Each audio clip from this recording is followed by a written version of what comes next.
Damos inicio a nuestra ronda internacional. María del Pilar Hurtado pasó la segunda noche tras las rejas en los calabozos del búnker de la Fiscalía en Colombia. Causada de huir y con dudas de colaborar con la justicia, ahora afrontará una posible condena, así como nuevos procesos que podrían abrirse en su contra. Vengo a Colombia a cumplir mi sentencia. Esa fue una de las frases que con resignación pronunció María del Pilar Hurtado a su llegada al país, tras abordar el vuelo que la condujo desde Ciudad de Panamá a Bogotá.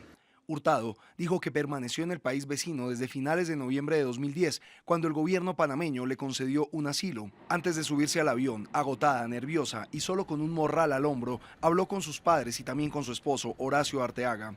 Aunque antes del viaje manifestó su inconformismo por la presencia del director de la Dijín, el alto oficial explicó que su labor solamente era de acompañamiento y préstamo de la aeronave en la que viajaban.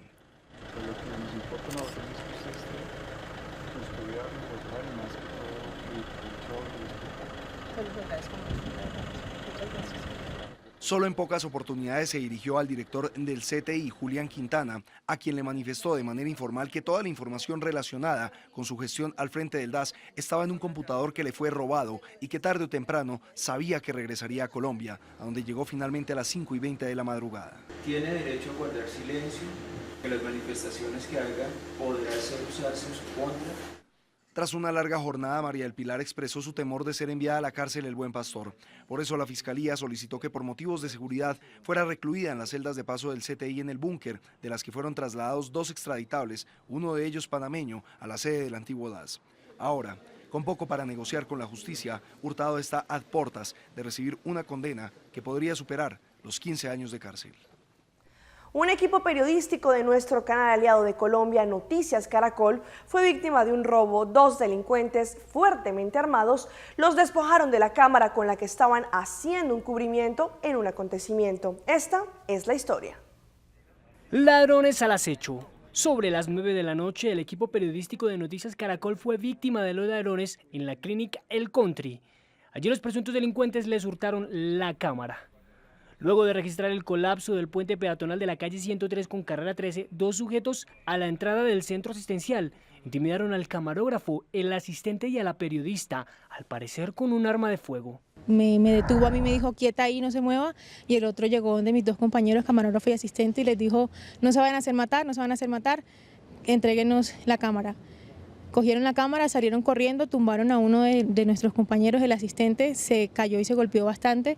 Y se inició una persecución por este pasillo hasta que ellos se subieron a un carro blanco, un Sandero. Luego de los hechos, el equipo periodístico alerta a las autoridades e inician con la búsqueda de los presuntos bandidos. Llamé enseguida a la policía y empezaron una búsqueda muy rápida. De verdad que hay que agradecer y destacar porque fue muy efectivo, muy rápido, y en 1 hora aproximadamente ya habían identificado un vehículo con las características similares y nos los mostraron y pues todo indica que sí fueron estas personas. El vehículo en el que se movilizaban los presuntos delincuentes fue cerrado por los uniformados y se capturaron a 2 personas, aparentemente cómplices de los 2 sujetos que habrían robado la cámara de Noticias Caracol.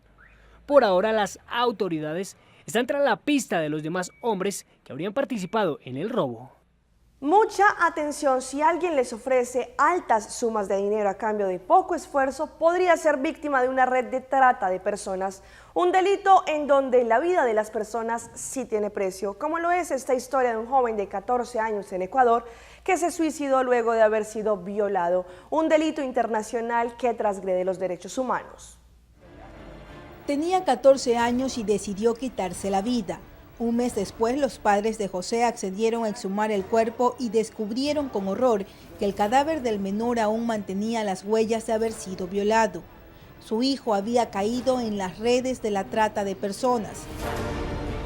Cogía a los niños, a las niñas guapas, y él le decía que para modelaje, que le pagaba $400 por unas 4 fotos. Ya después, a los meses, dice que ya le iba subiendo $1000, algo así. Sucedió en Manabí. Las investigaciones de la Fiscalía determinaron que José no fue la única víctima en esta provincia. Los tratantes no solo publicaban las fotos, también comercializaban videos de cada violación. Cuando ya, digamos, abusaba de él, este tipo, digamos, enviaba fotos, digamos, en el Facebook, con otra víctima, por decir, con un niño, una niña, digamos, con una metralleta aquí en la cabeza. ¿Cuántos otros casos lograron relacionarlo a este? Más o menos unos 6 casos. Están amenazadas, no pueden decirlo. El fiscal provincial de Manabí descubrió que el responsable, Daniel Reyes, se hacía pasar como miembro de la DINAPEN. Así reclutaba a los niños y también les pagaba por buscar a más víctimas. Que le ofrecía dinero para que le envíe fotos en boxer, fotos desnudo, y que las mismas eran para una revista de Colombia, de Venezuela. Porque él me decía, mamá, yo quiero tener tus... La madre de José cree que él fue presionado. A él lo llamaron para amenazarlo, o tal vez será que se lo iban a llevar a algún otro lado. Lo que inicialmente parecía un suicidio terminó siendo trata de personas, un delito que toma fuerza por la falta de información. La trata es el comercio ilegal de un ser humano mediante amenazas y el uso de la fuerza. El tratante ejerce varios tipos de explotación: sexual, laboral, servidumbre, mendicidad, adopciones irregulares, matrimonio forzados, tráfico de órganos y reclutamiento para la guerra. La trata de personas es un delito internacional que viola los derechos humanos. En Ecuador, y según la gravedad, la pena es de hasta 26 años de prisión. En el caso de José, su victimario solo recibió 16. Por ello, su familia pide a la justicia endurecer la sanción. Tengo una habitación menos, digamos una silla y comedor menos.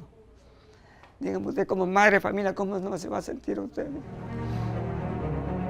A esta familia la trata de personas le arrebató un hijo. Ahora ellos se preguntan cuántas víctimas más habrán muerto con un diagnóstico equivocado.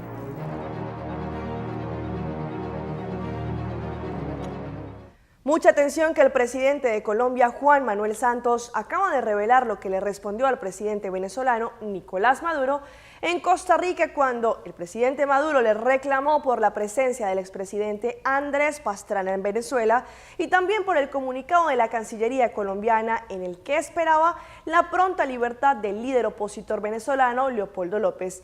Esto dijo hace poco el jefe de Estado desde Guapaquí, Cauta. Tuve una corta reunión con el presidente Maduro. Me reclamó el comunicado de la Cancillería, el comunicado del gobierno sobre el incidente o la visita del expresidente Pastrana. Y yo le dije, en forma muy cordial pero muy clara, que para nosotros la base de la relación con ellos y con cualquier país es el respeto. Le recordé cómo con el presidente Chávez habíamos establecido unas reglas de juego. Hay polémica en Venezuela por una medida del Ministerio de Defensa que autoriza el uso de la fuerza potencialmente letal, es decir, de armas de fuego en las protestas. Según la disposición, se deben usar como último recurso para evitar desórdenes y rechazar toda agresión. La resolución emanada del Ministerio de la Defensa establece el uso de la fuerza potencialmente mortal como forma para evitar desórdenes y salvaguardar al gobierno y a sus instituciones. La ONG COFAVIC, defensora de los derechos humanos, dijo que el decreto vulnera la Constitución del país. Está prohibido constitucionalmente el uso de armas de fuego en control de manifestaciones.